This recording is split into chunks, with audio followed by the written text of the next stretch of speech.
buenas tardes, amigas y amigos desde la Nueva República, su canal digital, desde Guayaquil, la perla del Pacífico en Ecuador.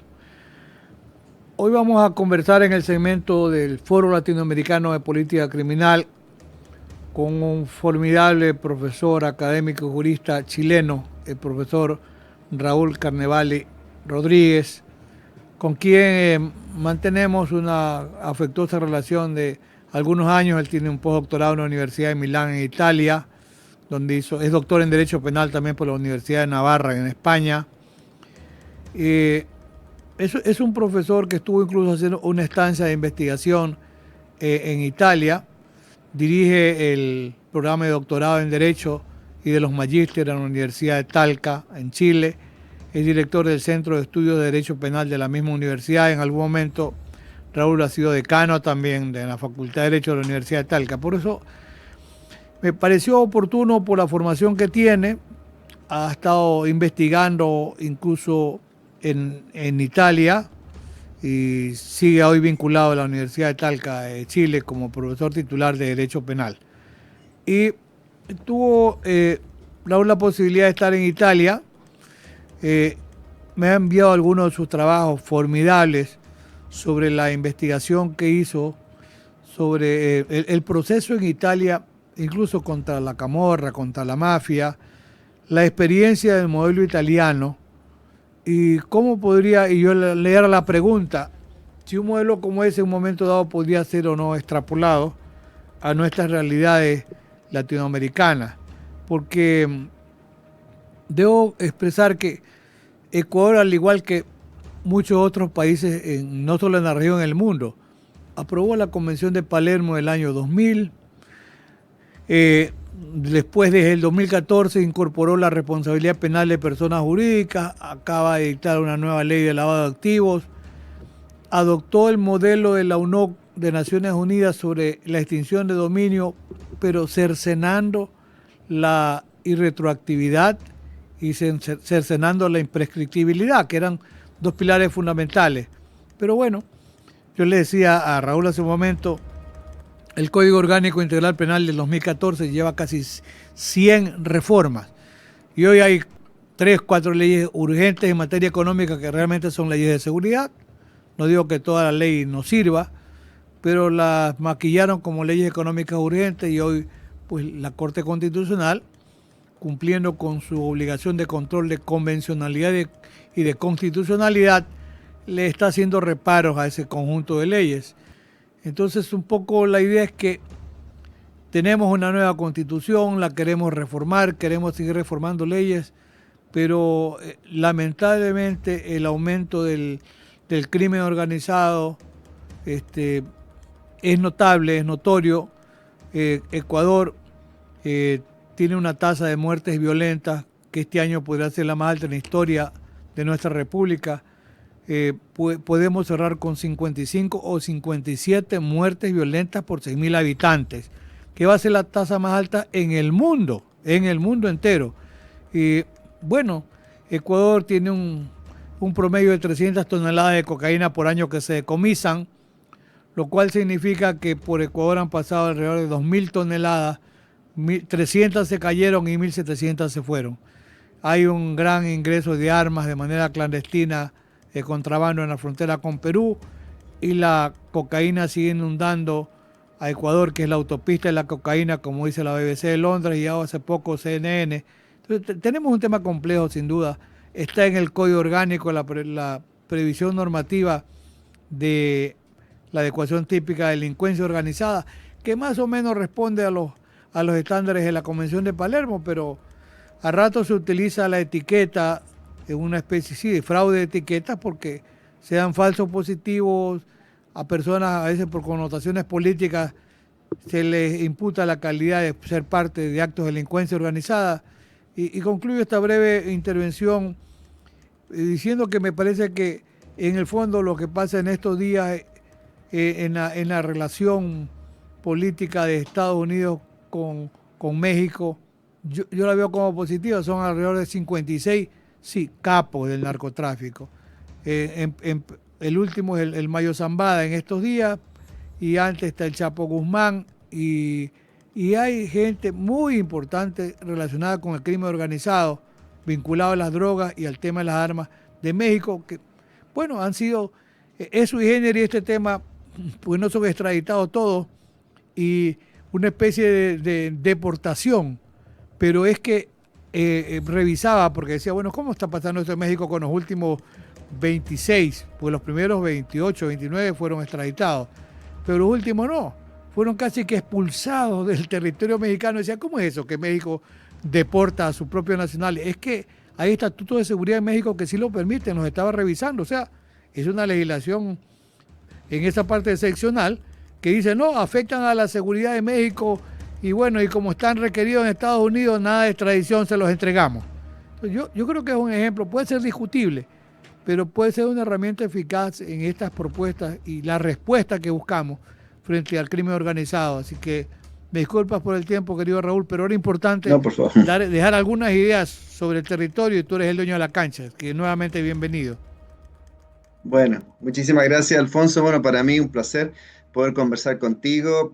Agradezco la invitación eh, que permite charlar sobre temas que son tan interesantes y tan preocupantes también para nuestra región y para el mundo, porque ya que estamos tratando un tema como el crimen organizado, es indudable que está generando particular preocupación en nuestro continente. Eso es indudable, las tasas de delitos vinculados al crimen organizado, por lo menos en Chile, han aumentado considerablemente, y no solamente en nuestro país, en Chile me refiero, sino también en Ecuador, es evidente aquello. En Colombia ya estamos viendo situaciones que lamentablemente el flagelo del tráfico de droga y todo lo vinculado a esa materia y al crimen organizado en particular siguen muy presentes en Perú, entonces, en tema que uno no puede desconocer que se hace necesario establecer políticas eficaces en esta materia. Y claro, tú citabas el caso italiano como un ejemplo a seguir, probablemente por la experiencia que ellos han tenido a lo largo de su historia con lo que ha sido el crimen organizado. Claro, yo ahí, si se me permite el tiempo, tiene ciertas particularidades que históricas, culturales, que no son menores y que deben tenerse en cuenta para comprender el fenómeno, por qué pasa en Italia, o particularmente siempre se centra el caso italiano.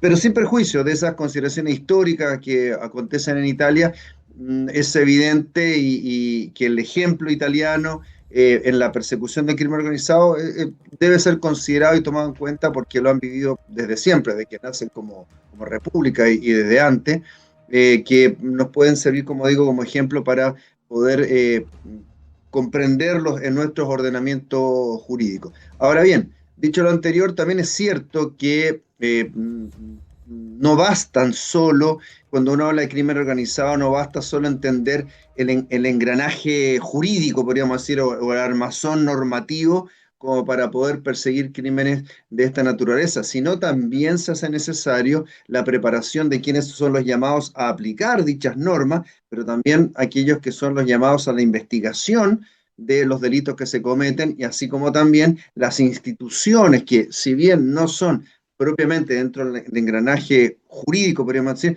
tienen un papel relevante. Por ejemplo, por poner simple ejemplo, aduanas, por ejemplo, el Servicio de Impuestos Internos, por poner dos ejemplos. En este caso, también tienen un papel relevante que cumplir en esta materia, y no solamente con respecto al servicio de impuestos, dedicarle a cobrar los impuestos a las personas, sino también a investigar, bueno, qué pasa en esta materia, qué pasa con aquellas personas que declaran muy pocos ingresos, pero resulta que tienen una cantidad de bienes que no pueden justificarlo. Bueno, ahí también cumplen un rol importante en esta materia, de decir, bueno, cómo podemos organizarnos como Estado de manera tal que las distintas instituciones que están llamadas a desempeñar diversas tareas también puedan enfocarse a combatir un flagelo como es el crimen organizado. No hay que perder de vista lo siguiente como punto central, si se quiere, para partir la discusión. Cuando hablamos de crimen organizado, son estructuras que tienen una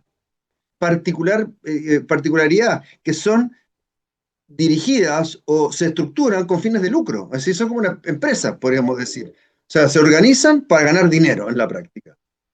Entonces, desde esa perspectiva, el principal foco, uno de los focos importantes para poder enfrentarlas con eficacia, es decir, cómo las incapacitamos económicamente, cómo las enfrentamos en este sentido. No son suficientes el arsenal punitivo clásico como son las penas privativas de libertad, sino que también en ese sentido decir, bueno, preguntémonos cuál es el enfoque que vaya dirigido a limitarlas desde el punto de vista patrimonial, de manera tal de entonces de sentir que ese objetivo principal que tienen, que es ganar dinero en la práctica a través de ilícitos penales, bueno, se vea que el Estado en ese caso las persigue con particular eficacia y que de esta manera decir, ¿sabe qué? Aquí no me conviene trabajar. Por dar un ejemplo, en Chile, bueno, citar porque es mi país, en Chile, o sea que Chile tiene un aparataje para la investigación, la persecución y la sanción de estos delitos bastante eficaz, por lo tanto, no es el lugar que me permite poder trabajar, podríamos decir, desde esta perspectiva. Entonces, si a eso consideramos también un aspecto importante, el carácter transnacional que muchas organizaciones tienen, y se observa que la cooperación que existe entre los países para enfrentar esta clase de delitos también es eficaz, que las policías trabajan coordinadamente, claramente que hace poco atractivo el trabajo de estas organizaciones o el enfocarse en estas organizaciones en determinadas regiones. Entonces, uno podría decir que este fenómeno es un fenómeno que abarca una serie de variables que no solo es código penal, no solamente es una consideración de la sanción en particular, sino que también hay una serie de variables que hay que tomar en consideración para un enfrentamiento eficaz para este tipo de organizaciones. Bueno, eso como quizá lo pongo como punto de partida, Alfonso, como para que podamos empezar como a discutir estas materias. No, no, es oportuno porque estaba pensando mientras te escuchaba, como tú dices, pues no hay cooperación y eso es un punto importante, ¿ah? Porque yo diría que la primera cooperación debiera venir con los vecinos, pero como Claro, por cuestiones ideológicas, políticas que en este momento no tienen razón de ser, ni siquiera hay un acuerdo binacional con Colombia para ejercer un mejor control en la frontera. Estoy pensando que cuando el presidente Trump arremete contra la presidenta Sheinbaum y le dice dos cosas, le dice, a ver, dice, ustedes, dice, dejan pasar cualquier cantidad de fentanilo, sí, está produciendo alrededor de 100.000 muertes por año en Estados Unidos. Y le dice, usted, presidenta, mire la cantidad de fentanilo que llega. Le dice, sí, tiene razón. Vea, presidente, yo voy a poner 10.000 efectivos en la frontera, pero usted también controla el ingreso de fentanilo en su frontera. Es decir, yo ofrezco cooperar y ojo, los principales exportadores de fentanilo, exportadores entre comillas, eran los hijos del Chapo Guzmán, que derivaron de la heroína y la marihuana. Bueno, la marihuana ya no es negocio en Estados Unidos, porque la están produciendo y consumiendo con fines recreativos. Yo no sé, yo digo, ven al Pato Donald, la pequeña Lulú, no sé, pero bueno, más allá de la pequeña broma por la hora. Pero fíjate, le dice, vea, presidente, usted ejerza control de su frontera, yo voy a hacer el control de la mía, ¿sí? Y lo otro, le dice, bueno, mire la cantidad de armas que tiene, hasta tanquetas de guerra que tienen los grandes carteles mexicanos, ese Jalisco Nueva Generación parece un ejército. Es un ejército, sí. Y yo, sí, presidente, tiene razón. Pero el 80% de las armas que hay en México son compradas en las fábricas en Estados Unidos o por los contrabandistas de armas. Porque tú sabes también como yo que la primera economía mundial subterránea es las armas. 800 sí, claro. billones de dólares manejan y 550 billones el tema de las drogas ilegales. Entonces le dijo, vea, presidente, sí, pero mire la cantidad de armas. Eh, está en control con respecto a la cantidad de armas, porque ahí también hay dumping en la producción de armas, porque es gran negocio. Sí, claro. Entonces, Por pero supuesto. fíjate que no se quedó solamente con esta respuesta, sino que de inmediato cogió 29 y se los entregó y están incluyendo a los hijos del Chapo Guzmán, que ellos van por fentanilo. O sea, fíjate tú, una cooperación a pesar de la tensión que ha hecho que el gobierno de Estados Unidos haya flexibilizado incluso las presiones económicas contra México, porque ha demostrado, sin necesidad de firmar un tratado, ya nada por escrito, vea, es la decisión política. Entonces, con Colombia tenemos ningún acuerdo. Con Perú, las armas ingresan porque Perú tiene libre importación de armas. Y entonces, ¿qué ocurre? De Perú viene a Ecuador de contrabando. Pero como tú bien decías, tiene que ser pagado. Pues, para eso están las transferencias bancarias. No creo que la gente viaje con tanto dinero en efectivo para traer un lote de armas. Y las armas ingresan por la frontera. Yo una vez Claro. le escuché decir a alguien que tenía, porque nosotros tenemos un tema, y buena hora que ustedes no lo tienen, la minería ilegal. La minería, yo Mm, sé, la economía chilena mucho se debe a la minería lícita, por supuesto que sí. Entonces, la minería ilegal también alimenta el crimen organizado, porque los mineros ilegales se proveen de armas. Y es un lío porque buscan guardaespaldas y crean grupos paramilitares. Yo le decía a un minero legal que me decía, no me protege la policía. Este señor, de pronto le dije, ¿y ahora cómo está? No le robaban el oro.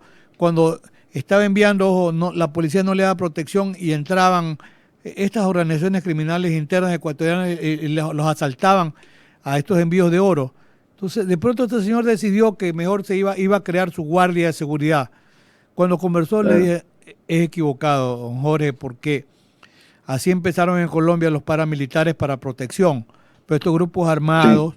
Y yo le pregunté, don Jorge, y esta gente cómo apareció? No, un día aparecieron, dijeron que eran disidentes de X grupo y que querían darme protección, que no querían, no me iban a extorsionar las famosas vacunas de acá, que no es nueva, por supuesto. Pero mire, me ofrecieron darme protección, que yo les pague. Asume que eran 10 por $2.000 mensuales cada uno, $20.000 por protección, pero cuando nosotros nos votamos en nuestro grupo nos quedamos sin armas. ¿Y usted qué hizo, don Jorge? Me dice, me pidieron. ¿Y a dónde van a comprar? ¿Y cómo hicieron, don Jorge? Me contó la historia. No, tenemos la ya, conexión en Perú. Entonces dice, claro. nosotros hacemos el pedido y usted hace el giro. Allá retiran las armas, primero del proveedor, y le digo, don Jorge, ¿y cómo entraron las armas? Por la frontera. Por la frontera. Ujú, Dice, vienen con seguridad y se las dejan aquí, en su finca. Bueno, así trajeron armas de contrabando por el Perú. Y este señor que claro. después se dedicó, era un hombre yo diría de muy buena, bueno, de muy buena formación como empresario, tenía su dinero, sus recursos, se fue a la actividad política, eh, ganó una alcaldía en el cantón donde él vivía y en menos de un año lo asesinaron para robarle parte de la explotación minera legítima que tenía. Entonces, fíjate tú, no hay un acuerdo binacional también, tampoco con Perú. El tema de, tú decías, puertos y aeropuertos, sí. El puerto de Guayaquil es la puerta giratoria para el ingreso de armas que vienen por partes, en motos, en partes de vehículos, etcétera, y es la puerta giratoria para la salida de la cocaína. Y algún presidente dijo una vez, voy a escanear la carga en puertos y aeropuertos. Sí, era verdad. Fue el ofrecimiento, no se cumplió. Ojo. Y por ejemplo, otro puerto, pues tú si vienes a algún momento a Ecuador, el de aguas profundas de Pozoras, cerca de Guayaquil. Es un buen puerto hecho con capitales árabes, etcétera, y capital ecuatoriano. Ellos tienen un buen control en tierra, ¿ya? Escanean la carga. ¿Dónde contaminan la carga? En alta mar. Entonces, no hay interdicción marítima ni aérea. Los acuerdos de cooperación son importantes. Hoy hay unos acuerdos. Se piensa que con una base militar es la solución. No, porque Colombia tiene 7 bases militares norteamericanas y aumentó la producción cocalera de 2.800 toneladas en el penúltimo año a 3.500 toneladas el último año. Es la sobreproducción cocalera en Colombia impresionante. Y no hay ningún acuerdo binacional de cooperación. Entonces, es complicado porque Ecuador tiene una economía dolarizada. ¿Por qué es la autopista de la cocaína? Porque se puede fácilmente transportar por territorio ecuatoriano la droga hasta los puertos de salida o hay narcopistas, avionetas que llevan droga cargado y por ahí viene dinero. Es decir, no hay una política criminal de seguridad seria, real. ¿Hay acuerdo de cooperación con Estados Unidos? ¿Está bien? ¿O con Italia? Italia, el 80% de la cocaína que llega a Europa proviene de Ecuador. Mira, y por esta razón, algún momento embajadores italianos de Bruselas, etcétera, se hicieron presentes en Ecuador preocupados. Desde hace 2 años dijeron, ¿sabe qué? Dinero no le vamos a dar, le vamos a dar apoyo logístico. ¿Qué le falta a la Marina? Lanchas misileras, se las vamos a proporcionar para que haya la posibilidad de interdicción marítima. Mira, hasta ahora el ofrecimiento se quedó el estrechón de manos y no se concretó, pero por falta de decisión política de autoridades ecuatorianas, no de autoridades extranjeras. La interdicción que se da, estaba viendo hoy en esta interdicción marítima que está haciéndolo, sí, la Marina de Estados Unidos en alta mar. Este año hasta ahora ya van 90 toneladas incautadas en alta mar. Es impresionante. Entonces, en esas condiciones, eso claro que es crimen organizado. Entonces, yo totalmente de acuerdo contigo, la política criminal de seguridad debe ser mucho más. Requiere cooperación, estrategia, control, porque lamentablemente la cantidad de dinero que mueve esta actividad ilícita también lamentablemente genera corrupción y también genera impunidad. Y para tener cifras, mira, la evasión tributaria es un problema también. En Ecuador está estimada que la evasión tributaria más o menos bordea 8.000 millones de dólares por año. Y el tema del lavado de activos se calcula que está en 4.000 y hasta 5.000 millones de dólares por año. En el tema del lavado de activos, si las autoridades hacen algún tipo de control, apenas el 1% se decomisa o se incauta, que vienen a ser 50 millones de dólares. Y en el tema de la evasión tributaria ni siquiera hay reportes oficiales. Entonces, si no hay control, eso incentiva el crimen organizado, porque es proclive para la evasión tributaria, es proclive también para el lavado de activos. Entonces, deja sentar algunas ideas. Ustedes no tienen ese problema y sé que la Unidad de Análisis Financiero de Chile funciona muy bien porque pues no hay el escándalo internacional de volúmenes de lavado de activos. No los hay. Y te digo esto, yo leo cifras. Digo, ¿cómo explicar que Chile más o menos el nivel de la inversión este año está bordeando los 35.000 millones de dólares en el año? ¿Ya? Colombia, con los problemas que tiene alrededor de 16.000 millones de dólares en el año. Y Perú, 13.000 o 14.000 millones de dólares.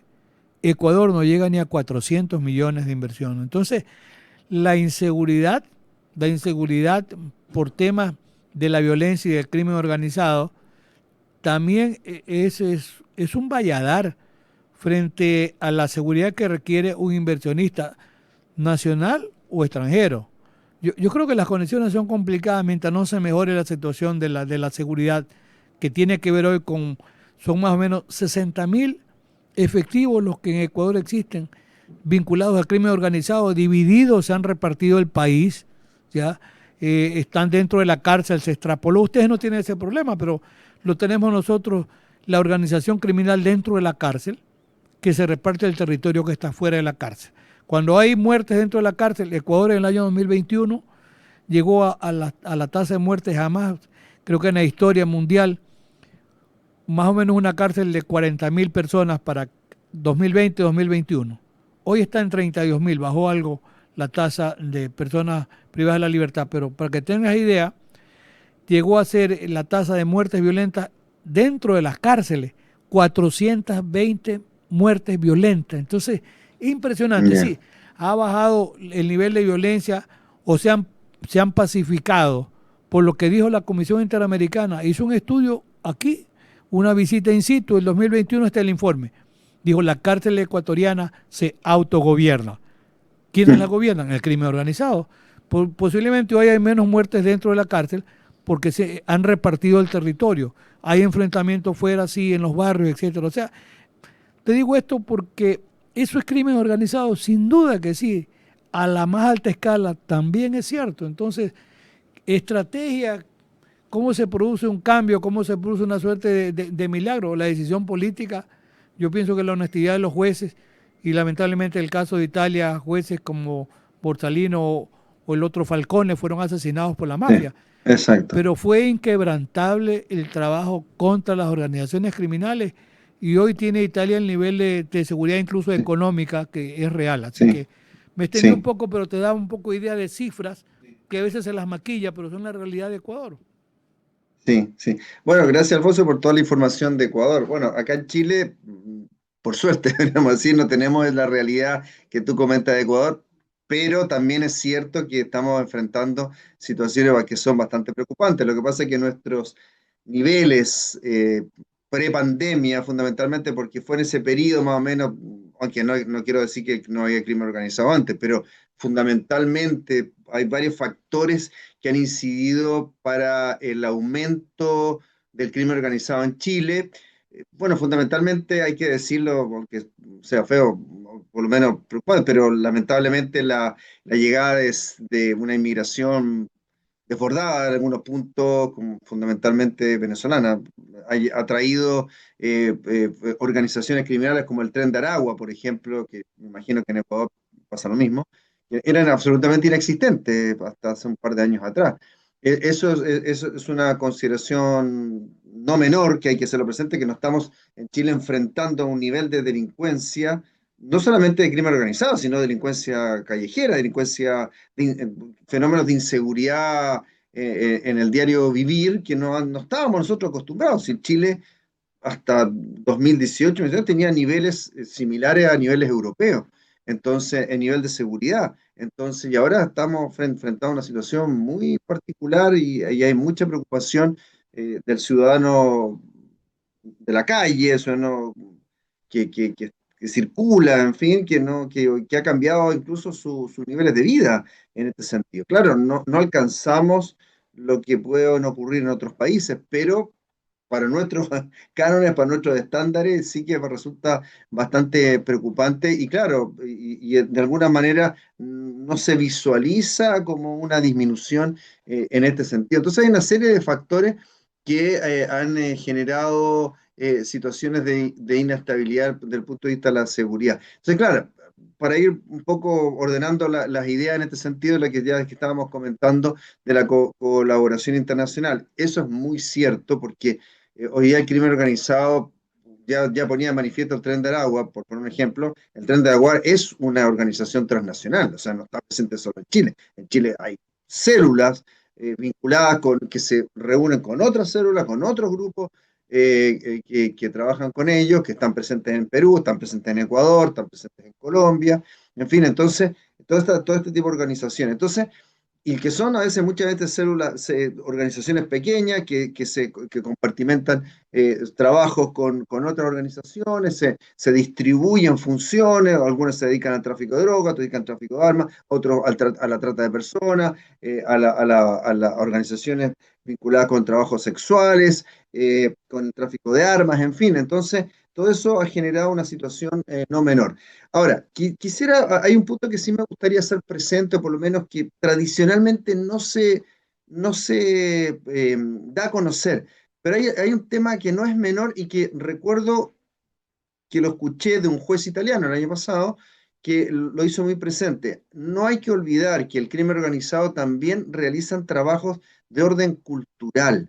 De alguna manera, por lo menos en Chile, lo que he observado con bastante preocupación, que hay una suerte de normalización de ciertos comportamientos, que hay una incorporación de una forma y una cultura narco que de alguna manera se ha ido normalizando y se ha ido incorporando en las formas de convivencia o de formas de vivir y de comprender ciertos fenómenos sociales, incluso dentro de la juventud. Y eso a mí me preocupa particularmente porque habían formas de comportamiento que quizás hace 10 años a nosotros nos podían escandalizar, pero hoy día ya como que no se escandaliza, como que se normaliza. Me refiero incluso desde el punto de vista de la música, las películas. Las películas de alguna manera dan con particular, a veces observo con particular preocupación también, que uno dice, bueno, qué interesante, qué película entretenida, pero a veces de alguna manera dan a conocer a la juventud que hay formas de ganarse la vida que son válidas y que hay una forma de enriquecerse que también son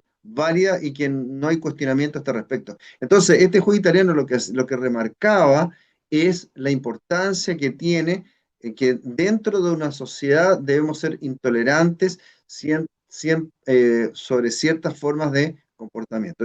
Ahí yo planteo un tema que quizás es un poco ajeno a lo que es el fenómeno propiamente delincuencial y las herramientas del punto de vista del aparato judicial o toda la estructura normativa, sino me refiero desde el punto de vista de las bases de la sociedad. Acá en Chile tenemos un drama muy fuerte que son los llamados niños soldados. Cómo están captando dentro de ciertos sectores de la población a niños que ya no están estudiando, que ya ni siquiera se visualizan trabajar un trabajo formal, que miran con desprecio el trabajo que realizan sus padres porque dicen, yo en 2 días gano lo que tú puedes ganar en un año, y que dice, no me importa si esto me significa ponerme en riesgo, total, la vida es corta, en fin, como que normalizan ese tipo de consideraciones. Ya hay una cuestión bastante preocupante en Chile, sobre todo en ciertos sectores de la población, en ciertos sectores de la ciudad, que han sido captados por el narcotráfico, que ni siquiera incluso entra las fuerzas policiales, eso también hay que decirlo. Sí, Santiago, que es una ciudad muy grande, hay ciertos sectores de la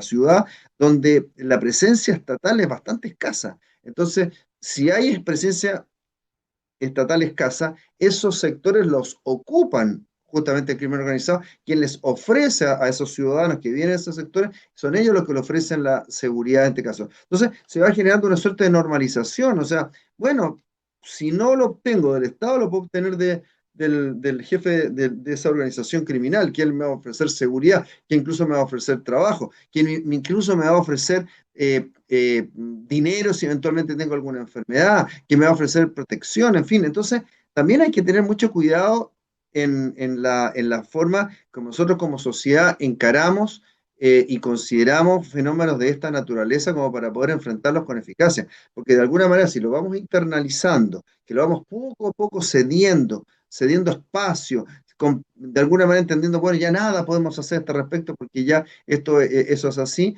bueno, poco a poco vamos de alguna manera cediendo espacio para que lo capten otros, y ese que los capten otros es justamente son las organizaciones criminales, que muchas veces pueden, entre comillas, ser más eficaces porque no tienen ningún tipo de control, ni siquiera en control del dinero que pueden aportar, por ejemplo, para la reconstrucción. Si ha ocurrido que acá Chile es un país muy sísmico, en la reconstrucción de un sector de la población que se ha caído por consecuencia de un terremoto, porque esperar la ayuda del Estado se pueden tardar años. Y de hecho, hay un ejemplo muy claro de lo que te estoy contando, muy evidente y demostrable.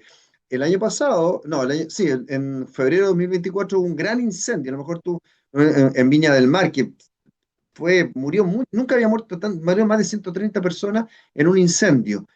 Se destruyó, casi llegan al centro de Viña del Mar. Bueno, ¿qué ha sucedido? Y esto he mostrado, de muchas casas. Bueno, hay sectores de esas poblaciones que se reconstruyeron a los meses ya la gente tenía su casa, pero no fue por el Estado, fueron por organizaciones criminales que le ofrecieron las casas. Ahora, obviamente, nada de eso es gratis. O sea, no hay generosidad. Esto tiene también una devolución, y esa devolución es que esos espacios van a ser captados por el narcotráfico. Entonces, hay que tener mucho cuidado cuando hablamos de estos fenómenos, que hay que tener muy claro por parte de la sociedad, y sobre todo los jóvenes, que es lo que a mí me preocupa, decir, ¿sabes qué? Esto no es aceptable, esto es malo, esto no se puede tolerar. De hecho, y con esto ya te termino ejemplificando este tema, el año pasado se quería invitar a un cantante al Festival de Viña, que es tan famoso, un cantante que se llamaba Peso Pluma,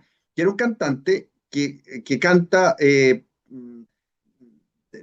alguna manera glorificando el narcotráfico en México, y fue tal el escándalo que se produjo acá en Chile que al final no terminaron invitándolo, porque era cómo vamos a invitar a alguien que claramente le canta a los narcotraficantes, que claramente de alguna manera los glorifica, los trata como si fueran héroes, en los narcorridos de México, de alguna manera. Entonces, todo eso es un fenómeno particular. Yo te hablo, claro, es cierto que podemos hablar de otras consideraciones para enfrentar el narcotráfico, pero si de alguna manera el Estado va cediendo en este sentido y va permitiendo que ciertos sectores de la población no estén cubiertos por el aparato estatal, la presencia del Estado, que somos todos nosotros, en este caso, claramente se va perdiendo un poco el enfrentamiento y la batalla en este sentido, porque la gente, bueno, dice, a ver, tiene necesidades, si esas necesidades yo no las puedo obtener por parte del Estado, pero sí rápidamente las puedo obtener de quien es un jefe de una organización criminal, un capo de la mafia, y que él va y otorga dinero, bueno, ¿qué le podemos pedir a esa gente que ya son de escasos recursos, que tienen dificultades para llegar a fin de mes, entonces, y pueden obtener de esta manera? Tampoco yo no tengo, tampoco decir, no los puedo tampoco criticar en sentido, me duele que ocurra, pero es culpa de que el aparato estatal no ha sido capaz de poder enfrentarlo. Te hablo de esto, Alfonso, no es lo único, obviamente que hay otras consideraciones que hay que tener en cuenta, pero yo creo que este tema de la consideración cultural, de cómo estamos enfrentando desde el punto de vista cultural, de cómo los jóvenes están viendo ciertos fenómenos, que a veces ya la miran con más laxitud, con más comprensión que lo que éramos nosotros, tú, Alfonso, yo, en el caso que nos miramos con rechazo de plano. Hoy día no es tan así, y eso uno lo puede visualizar, porque incluso si acá en Santiago también uno ve jóvenes que tienen 20, 22 años en unos autos carísimos, que no son del papá, son de ellos. Entonces, ¿pero ¿y dónde salió este chico con ese auto tremendo? Claramente no lo obtuvo lícitamente, es decir, está claro, porque la forma incluso de vestirse, está claro que no está trabajando en el centro de Santiago en banco, es decir, está trabajando en consideraciones bastante particulares. Entonces, esa es una arista, una forma que también hay que tener mucho cuidado respecto a una sociedad de que tiene que enfrentarlo con eficacia desde el punto de vista. Obviamente que hay otras, como tú mencionabas muy claramente y muy lucidamente, que obviamente que a nivel ya más macro se requiere y es fundamental, es esencial la cooperación entre los estados y obviamente los estados fronterizos. Por ejemplo, nosotros tenemos un gran drama de que, por ejemplo, hay organizaciones criminales en la frontera entre Chile y Bolivia que claramente están realizando actividades vinculadas a la trata de personas. Y como la frontera chilena es tan larga y hay zonas como la zona norte muy difícil de controlar, entonces claramente son una organización mafiosa. Y lo particular es que claramente del lado boliviano, al menos, no hay un particular interés en proteger esa frontera. Entonces, claramente, y ahí estamos hablando de trata de personas, de acuerdo, pero también estamos hablando de tráfico de drogas, estamos hablando de tráfico de armas, incluso los vehículos en Chile con los vehículos que se roban acá terminan yéndose al mercado boliviano. Entonces, y eso es absolutamente comprobable lo que estoy diciendo. Entonces, hay una serie de consideraciones que no son menores, que deben ser consideradas, debe haber un Estado, debe tener una presencia, debe preocuparse con los jóvenes para sacarlos de ese círculo delincuencial que es particularmente grave, porque esos chicos tarde o temprano van a mirar esa forma de vida como una forma normal y desde niños soldados van a ser luego jefe de organizaciones criminales porque es lo único que ellos conocieron en este sentido. Sí, diste en el clavo en algunas ideas interesantes y voy a retomar algunas. Este tema de reclutamiento que hacen las organizaciones criminales, bueno, en la década de los 80, para recordar, pasó en la Medellín de Pablo Escobar. Y Sí, el claro. nivel de muertes violentas a consecuencia de esto en Medellín llegó a ser de 350 muertes violentas por 100.000 habitantes. Impresionante. Hoy la tasa de muerte, porque veo indicadores, lo que ha pasado en Medellín, está en el orden de 14 muertes violentas por 100.000 habitantes, versus 20 o 22 muertes violentas en el total de Colombia. Pero esa suerte de milagro tampoco resultó de la magia. Son 20 años de trabajo reclutando a ese sector social, porque es verdad, es el sector más vulnerable. Y una situación similar, te digo, lamentablemente, y ojalá que no hubiese ocurrido, está pasando, por ejemplo, en sectores en Guayaquil de adolescentes y de jóvenes de sectores populares, donde conversaba con una señora, una doctora uruguaya, Nelsa Curvelo. Es una institución, Nelsa vive en Ecuador, ha trabajado mucho con el rescate de estos chicos. Y Nelsa me decía que, y esto apenas hace 2 meses, que hoy las organizaciones criminales, que en Ecuador pueden llegar a sumar 60.000 efectivos, calcula que el ejército tiene 55.000 efectivos y la policía 45.000, 90.000. Y se considera hoy que las fuerzas, para decirle irregulares, de delincuencia organizada, están bordeando alrededor de 60.000. ¿Qué pasa? Están reclutando a estos jóvenes y están reclutando a los jóvenes de mejor rendimiento en las escuelas y colegios. A los abanderados, como le llamamos acá, claro, le dan la posibilidad de pronto de dinero para que puedan mejorar la casita donde viven, o está el padre o la madre enfermo, una hermana, le dan recursos para qué, para que los puedan atender, pero eso es una manera de reclutar el crimen organizado. Y no hay la toma de conciencia real de que hay que utilizar mecanismos de prevención. Estaba pensando también en lo que significa la industria del delito, ¿no? Sobre eso escribió Neil Christie hace mucho tiempo, ¿ya? Y la profesora Rosa del Olmo de Venezuela, Rosa hablaba también de la industria del delito y ella decía justamente la música, la ropa, los zapatos, etcétera. Ella decía, hay toda una cultura en torno de la actividad criminal. Y luego, bueno, en el caso de México, pues toda la institución son los corridos mexicanos dedicados a los narcos, ¿no? Entonces, sí, la verdad es que no hay control. Y aquí viene el tema porque a ratos yo recuerdo el tema complejo en Estados Unidos es que se invoca la primera enmienda y se dice la libertad de información y de expresión. Y dice, bueno, ya que los padres se preocupen. Pero la verdad es que hay un desborde también incluso con la música, lamentablemente, que va induciendo patrones culturales negativos. Y sobre eso no hay control en los segmentos de la educación. Yo digo, a ver, es fundamental que haya la educación vial en escuelas y colegios, claro, para aprender a respetar las normas de tránsito, etcétera, o de tráfico, como prefieras llamar, pero hasta ahí llega. No hay realmente, y esa es tarea de los profesores, ¿no? Y profesoras, educar y en un momento dado, a ver, la presencia incluso de quienes hacen apología del delito a través de la música o de patrones de conducta, el Estado tiene que utilizar mecanismos de control porque son válidos, ¿no? O sea, los mecanismos de control social informales, así como está el libro, está el tema de la música y de las actitudes, ¿no? Y lamentablemente pasa que a rato se convierte en influencer o un youtuber, un ex delincuente, hombre o mujer que salió de la cárcel, ¿no? Y se convierte en una vedette y gana muchos recursos y mucho dinero.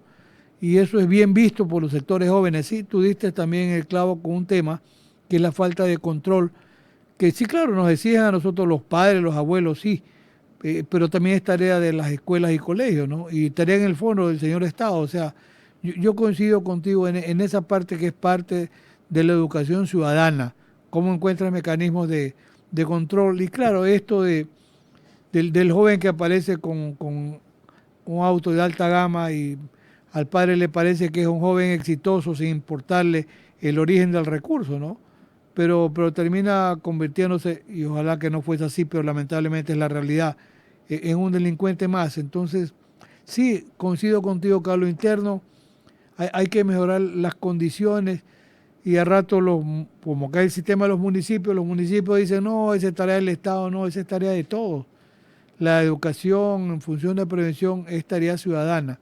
Y yo coincido contigo, igual que estamos demandando cooperación externa, sí, pero el Estado a lo interno tiene que también dictar sus políticas criminales de prevención. Y sí, la política de represión a veces es importantísima, sí, pero ¿qué pasa con los mecanismos de prevención? Y tú haces también política criminal. Y eso es una área o tarea en la que lamentablemente el Estado no invierte tiempo, ni siquiera estoy hablando de dinero, estoy hablando de la posibilidad de organizar mejores mecanismos de control ciudadano. Entonces, en el caso, tú mencionabas de la incursión incluso del tren de Aragua. Mira, el tren de Aragua no pegó mucho en Ecuador, pero te voy a decir por qué. Por la cantidad de organizaciones criminales que están aquí. Entonces, cuando comienzan a llegar, les dice, a ver un momentito, el territorio está ocupado. Entraron al Ecuador, pero terminaron yéndose por la cantidad de organizaciones criminales. Aquí están los lobos, los tiguerones, los chonequiles, como 20 organizaciones. Un poco que le pasó al tren de Aragua también en Brasil, porque en Brasil van a Río o a Sao Paulo y se encuentran con las favelas, que son organizaciones criminales y armadas. Pues ahí no era negocio. Pero el tren de Aragua llega a Estados Unidos. Y en Miami, Sí. que antes no había secuestraron personas, han asesinado personas, han asaltado establecimientos. O sea, lamentablemente el Tren de Aragua es una transnacional del crimen, ¿no? Entonces, Así fíjate, no es, llega el Tren de Aragua a México porque México tiene sus propias organizaciones criminales, ¿no? exacto, Pero exacto. claro que se ha lamentablemente radiado, aunque yo debo reconocer, hasta donde se sabe, la alta profesionalización y yo diría el nivel de confiabilidad que tiene, eh, por ejemplo, en Chile la policía de carabineros, ¿no? Hace un esfuerzo, es muy profesional, es un ejemplo, y que yo no conozco realmente, probablemente lo haya, pues no conozco así escándalos involucrados en actos de corrupción, no, no se da, o sea, en buena hora para la región ustedes tienen todavía una sociedad que Mm, sigue siendo ejemplo, ¿no? Pero sí, es importante, si el Estado no solo en lo externo buscamos ayuda, buscamos cooperación, también en lo interno. Es tarea de todos este tema de buscar mecanismos de prevención a lo interno también, querido amigo, ¿sí? exactamente. ¿Sí? Mira, puedo aprovechar de comentarte también, ya que de la manera de enfrentar y estábamos mencionando, bueno, el tema cultural. Ahora, también quisiera hacer mención de otras medidas que, por ejemplo, en el caso italiano se han ido implementando y que de alguna manera se han ido recogiendo también en Chile. Puedes mencionar el caso en particular. Bueno, por de pronto, en Italia, por ejemplo, el enfrentamiento a la criminalidad organizada se enfoca, podríamos decir, desde dos perspectivas. Una perspectiva tradicional, por ejemplo, con las penas privativas de libertad, es cierto, respecto a los delitos de organización, pero han ido implementando lo que ellos llaman, ¿no? Quizá la palabra no es la más correcta, a mí no me gusta mucho, es lo como popularmente se ha ido conociendo, como las cárceles duras, en sentido que establecen un régimen penitenciario bastante más intenso para aquellos, pero siempre dentro de un marco respetuoso, como decía, los derechos de las personas, tanto que ha pasado por el Tribunal Constitucional Italiano, por la Corte Europea de Derechos Humanos, europea, pero es un régimen intenso, o sea, como hacerle ver, mire, también hay un costo de quienes participan, integran estas organizaciones criminales, en cuanto a que, bueno, si llegan a ser condenados y tengan que pasar penas privativas de libertad, van a ser intensas y van a ser duras, tanto el régimen de visita como el régimen interno en este sentido, dentro, como digo, dentro de un marco, es decir, hacerles ver en ese sentido que no se puede, que no la van a pasar bien. Pero por otro lado, también hay que un tema muy importante también en las cárceles duras. ¿Por qué? Porque, como ocurre en Chile, de hecho, y como imagino con tú lo que estás planteando en Ecuador, las organizaciones criminales siguen funcionando al interior de los establecimientos penitenciarios. Sino para muchas de estas organizaciones, el entrar a una cárcel es parte del juego, es parte del costo entrar y salir, o entrar y estar un buen tiempo, pero luego salir, o por último, entrar y estar un tiempo considerable, pero la organización sigue funcionando. Entonces, y eso es lo que en el caso italiano se quiere cortar, porque se trae un régimen extremo, por lo tanto, no van a tener un contacto con el exterior que les permita seguir funcionando la organización. Eso es un tema muy importante que acá, por lo menos en Chile, todavía, si bien se está pensando en la construcción de una cárcel de alta seguridad, existen, pero se estaba pensando en construir una cárcel de alta seguridad, justamente va en el enfoque que te estoy mencionando, es decir, a ver, por lo menos celdas no compartidas, lejanía con otros miembros de organizaciones, de manera tal que no puedan ellos participar y seguir funcionando la organización. Porque actualmente en Chile, tristemente hay que decirlo, las organizaciones criminales siguen funcionando al interior de las cárceles. Entonces, eso es un tema que hay que tenerlo presente. Eso es una consideración. La otra consideración, que también es en el caso italiano desde hace mucho tiempo, pero hay que decirlo a nivel europeo, que ya viene de hecho la Convención de Palermo, es el comiso y las distintas formas de comiso. ¿Y cuáles van dirigidos a esta?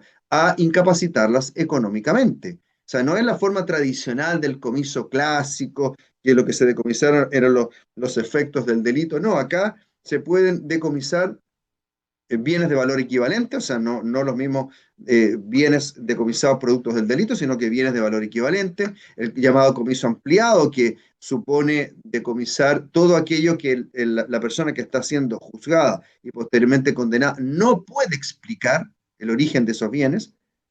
Y el tercero también, el llamado comiso sin condena, es un comiso que en estricto rigor va dirigido más bien sobre la cosa, más que respecto a la persona, porque el comiso sin condena lo que se quiere, lo que se decomisa son aquellas cosas que no, cuyo origen es ilícito, independiente si quien sea el poseedor o el titular de ese bien, o que puede ser que esa titularidad no sea obviamente adquirida quizá de manera ilícita, o que la adquirió una persona que desconocía el origen de ese bien, pero como se decomisa la cosa, es una acción in rem, o sea, sobre la cosa, y por eso se habla de comiso sin condena, porque son otros los presupuestos, la acción se dirige sobre la cosa, justamente son acción, o sea, son mecanismos que se han incorporado a nuestro ordenamiento jurídico en Chile el año 2023, o sea, es reciente en realidad, y por lo tanto la experiencia es muy escasa, prácticamente nula todavía en Chile, por eso no te puedo contar experiencia particular sobre esta materia, porque recién se está implementando,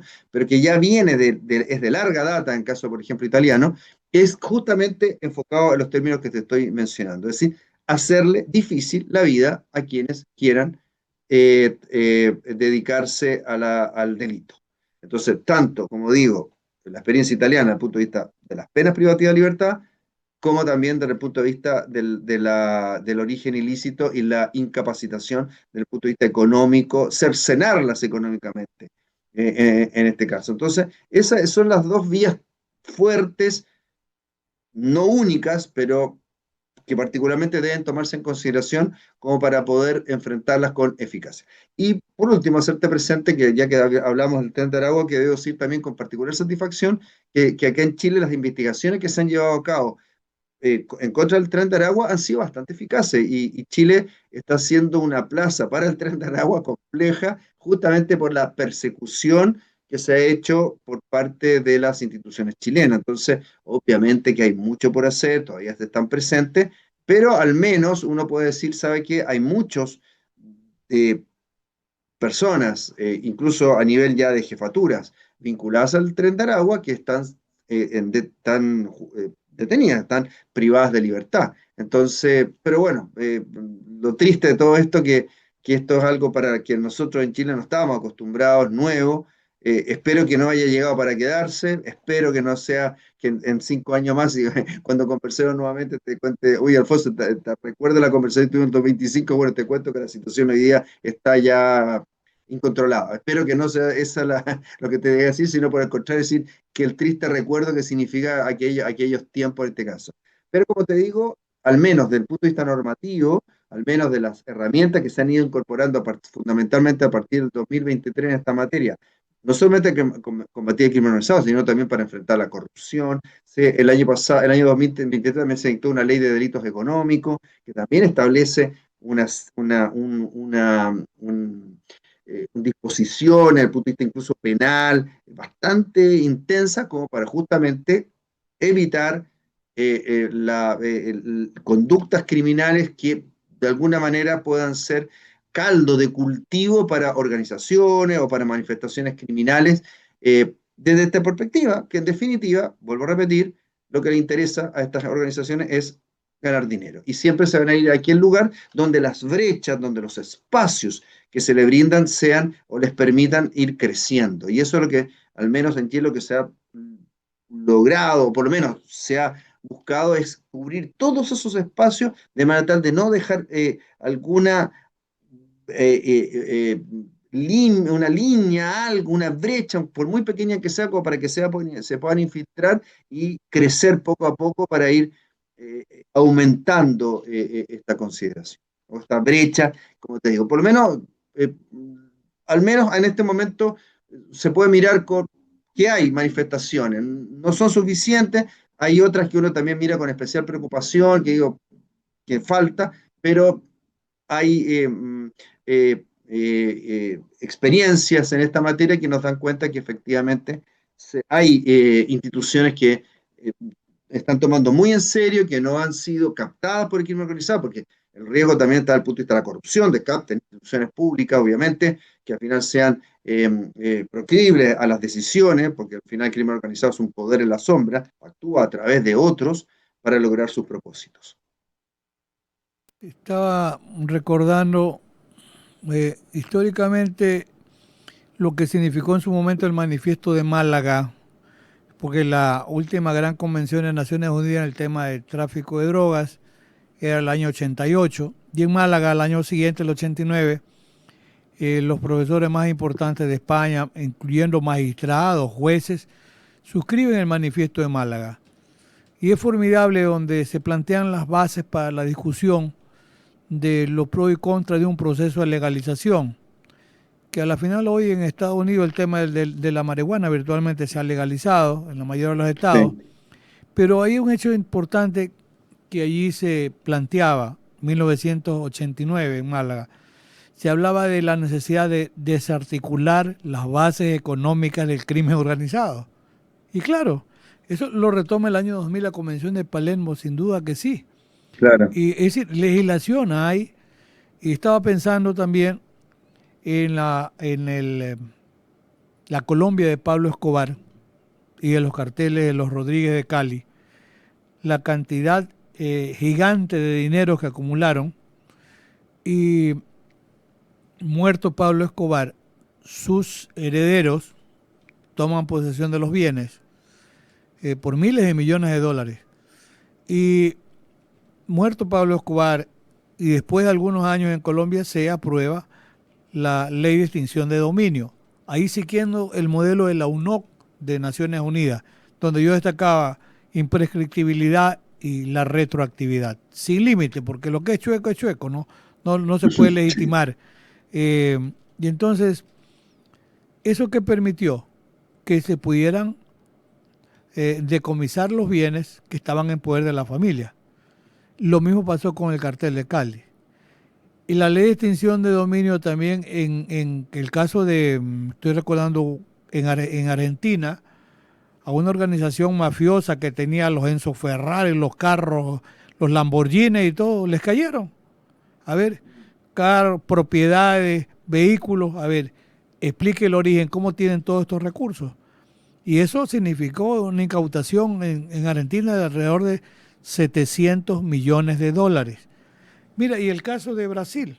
Las grandes constructoras como OAS, Andrade Gutiérrez y Odebrecht las menciono porque eran procesos públicos. Ahí se utilizó una ley de leniencia y la ley de extinción de dominio. Y ahí por temas de evasiones tributarias, lavado de activos, y las empresas no quebraron, siguen trabajando, pero llegaron a un acuerdo con el gobierno brasileño que significó 3.000 millones de dólares. 3.000 millones de dólares de las evasiones. Es decir, sí se puede, utilizando los mecanismos legales sin extorsionar a nadie, ¿verdad? Incluso porque eso se convierte en un buen, y voy a hablarlo así, un buen desincentivo para los que quieran venir a lavar, ¿verdad? Dice, no, mira, hay complicaciones, mañana has hecho 3 edificios, no puedes explicar el origen, te los van a decomisar, mejor no. Y ese tema que apreciaban algunos de tus trabajos, también que en Italia utilizaban el decomiso preventivo, o sea, un poco va en la línea de desarticular la base económica, ¿no? A ver, explique usted el origen, no puede, ¿no? Vamos a decomisar. Entonces, esas ideas del, a veces uno en derecho penal no utiliza la categoría, el decomiso, pero a veces va con una línea de llamarlo incautación, pero en el fondo resulta ser lo mismo. Y se puede hablar eso, de uno inicial, preventivo, provisional y uno definitivo, ¿no? No puede explicar. exacto. Que para mí la ley de extinción de dominio es una buena herramienta, si bien utilizada, Sí, porque además no es por una ley supuesto. penal, nadie se va preso, tiene que Ujú, explicar el origen de los exacto, recursos, ¿no?